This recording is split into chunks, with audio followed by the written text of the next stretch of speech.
សំឡខ្ទិះខៀវឆ្អឹងខ្ចីជ្រូកបងប្អូនមើលតំណងអត់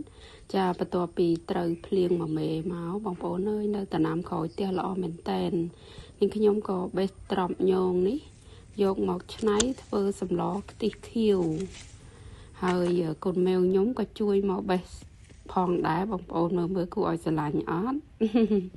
ចាចោលមិនបានទេស្លឹកគ្រៃដើម្បីយកទៅធ្វើជាគ្រឿងខ្ទិះខៀវបងប្អូនហើយបន្លែមានដូចជា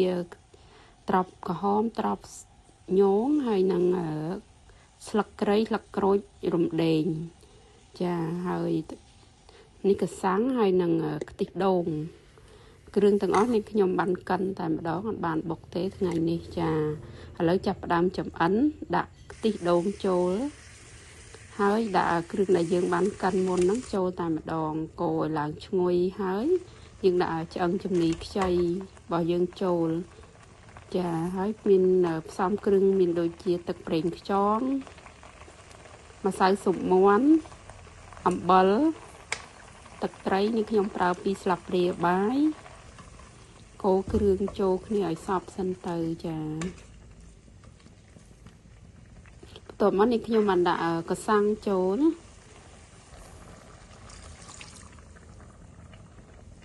ចាហើយនេះគឺជាប្រហុកសាច់របស់ខ្ញុំចាយើងធ្វើការរំងាស់រយៈពេលប្រហែលជា15នាទីបន្ទាប់ពីសាច់ឆ្អឹងជំនីខ្ចីនឹងផុយហើយនេះខ្ញុំបានដាក់បន្លែចូលតែម្ដងចាហើយយើងដាក់តែ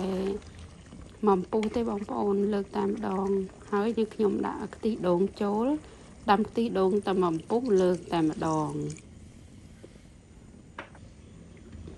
ក្លិនវិញឡើងឈ្ងុយពេញផ្ទះហ្មងបងប្អូនអើយប្លែកមែនណាចាឥឡូវសម្លយើងឆ្អិនហើយនេះខ្ញុំបានដាក់ម្ទេសហើយនឹងជីនាងវងចូលជាការស្រេចតែម្ដងក្តៅហុយ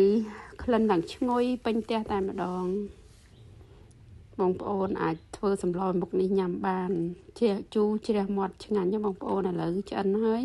នេះខ្ញុំចាប់ផ្ដើមដួសដើម្បីបង្ហាញបងប្អូនចាតំណងអត់បងប្អូនហើយរសជាតិវិញគឺជូរជ្រះមាត់ឆ្ងាញ់ណាបងប្អូនហើយឆ្អឹងជំនីខ្ចីនេះវាផុយមែនតែនបងប្អូនមើលឥឡូវនេះខ្ញុំធ្វើការភ្លក់ដើម្បីបង្ហាញបងប្អូនញ៉ាំជាមួយបាយក្តៅអូយឆ្ងាញ់ណាបងប្អូនញ៉ាំជូរជ្រះមាត់ហ្មង